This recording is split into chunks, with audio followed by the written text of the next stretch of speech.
Soveel meer, episode 24, en hierdie boek staan nou einde se kant toe. Dit is miskien nog nie vreeslik koud op enige ander plek in Suid-Afrika nie, maar hier in die Palekamp langs Chrissiesmeer raak het in die aande nou regtig koel. Renata sit haar knoopwerk eers een kant toe, en toe gaan maak sy die 2 liter boks melk wat sy gekoop het oop. Sy maak melkkos in die mikrogolfoond.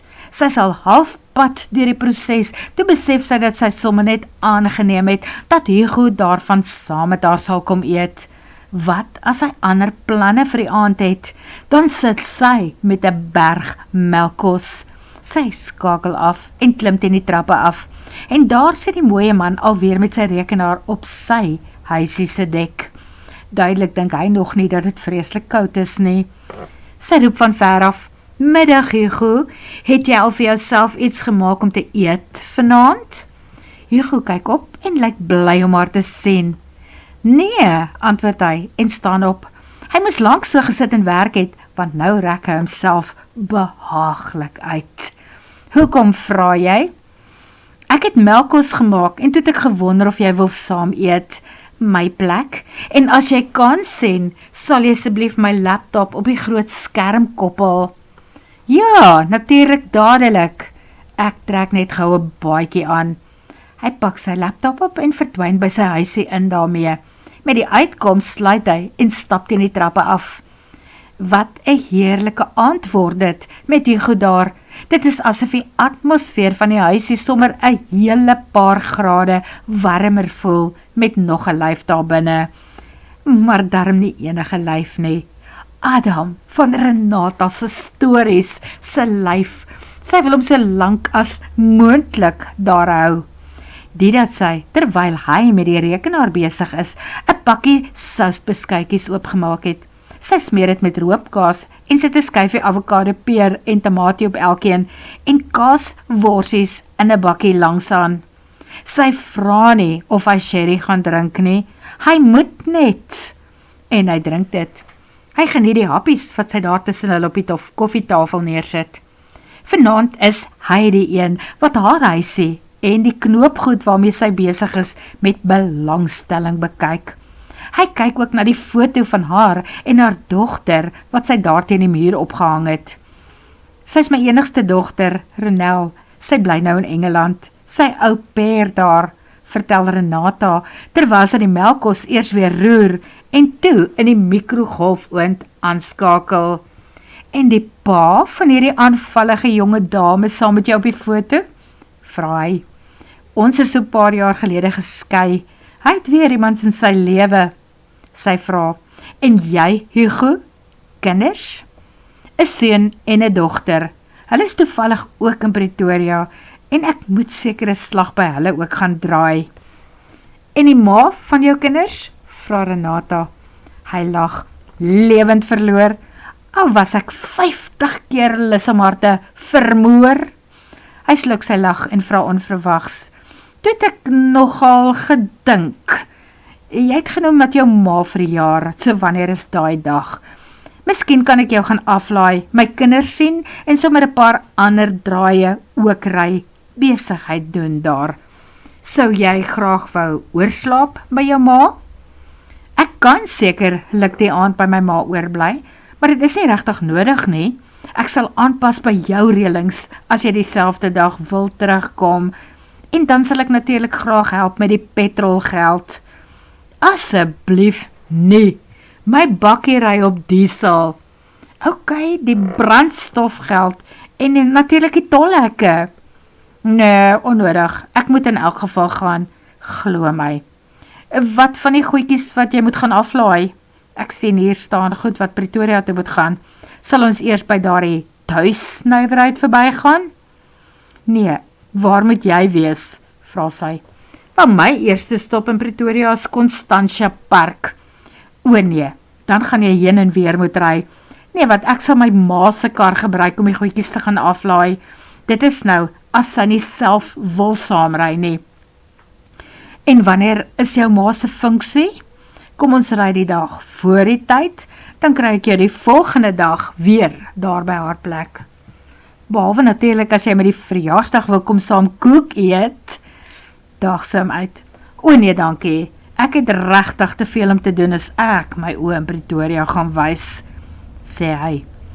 Ek verstaan, antwoord Renata, en hoop in die stilligheid dat een van daardie vele dinge wat hy moet doen, nie 'n kuier by 'n aanvallige, hoopvolle dame insluit nie.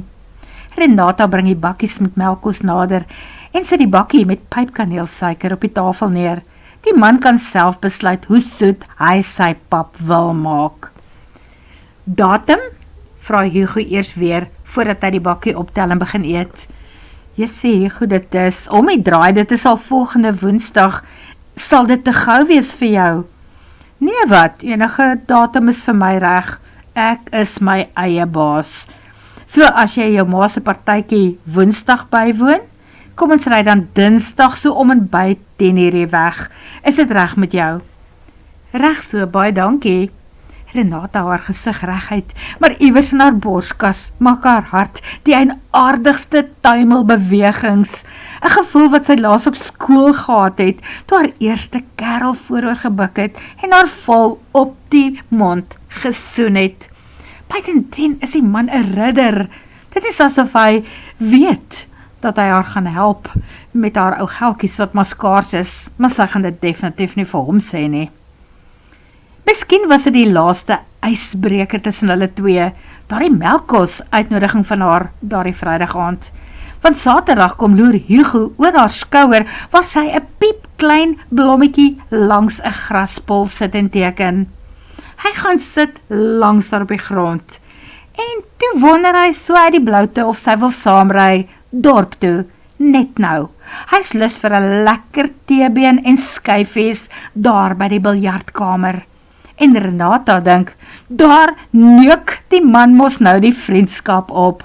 Sy spaar om vir haar ma 'n geskenkie te koop. Sy spaar met die petrolgeld wat sy nie gaan uithaal nie. Nou kan sy mos nie 'n paar R100 op 'n stuk vleis vir haarself spandeer en nie vir haar ma 'n geskenk koop nie. Sy kan nie vir haar ma net 'n handgemaakte padda gaan gee nie. Maar Hugo spring haar voor. Hierdie is om dankie te sê vir die lekker melkkos en die happies van gisteraand daar by jou. Ek koop vanselfsprekend ons steak. Renata huiwer nog steeds. Eintlik was sy al in die skuld by hom met kos, na sy lekker hoenderpastei. Hy vertolk haar stilte natuurlik verkeerd. Ek sien, jy dink ek is seker nou te voorwaarts, te vinnig met alles. Maar ek sê vir jou, dit is net vriendskap en ek bedoel niks hierby nie. Dit is nie asof ek nou in jou privaatheid probeer indring nie. Maar ek sal verseker daarvan hou as ons meer gemaklik met mekaar is terwyl ons nou albei vir 'n tydjie hier woon. Soms, sy kyk skerp na hom, beplan hy dan om binnekort weg te gaan? Dit gaan baie sleg wees vir haar. Alright, dankie, besluit sy. En dit is nie omdat ek 'n gewoonte wil vestig nie, maar ek het ook nog hoenderporsies en sampioene in my yskas wat ek baie graag sal wil opgebruik voordat ons Dinsdag ry. So as jy wil, dan sal ek môre middag vir ons hoender à la king daarvan maak, met rys. Jy hoef nie skuldgevoelens te hê nie, en dit is beslis nie nodig dat ons hierna 'n een vir jou, een vir my ding aan die gang hoef te sit nie, keer hy eers halfhartig. Maar dit is tog nie lekker om te gaan sit en steak alleen eet nie, en daai teebene val van die bene af. En dan hou ek nogal van hoender à la king. Haar arm is gedraai. Hoe laat wil jy ry? Vra sy. 5 uur. Dan wys ek jou so bietjie in die dorp rond. As jy sou belangstel, daardie oulike Barclays Bank gebouetjie, en sal jy graag die ou begrafplaas wil sien? Natuurlik sal sy. Sy stel beslis belang. Op haar eie sou sy nooit by enige van daai besienswaardighede uitgekom het nie. Later in die begraafplaas sê Hugo, weet jy dat hier 80 boere en 76 Britte gesterf het tydens die slag van Christie's Meer? Nee, ek het nie geweet nie. Renata vry voor haar arms. Sy het 'n baadjie aan, maar dit is beslis 'n paar grade kouer in enige begrafplaas net voor sononder. Dit weet sy nou verseker. En 300 perde, voeg Hugo as 'n soort nagedagtenis by. Die artillerie, kanonne en perde was in die middel van die kamp.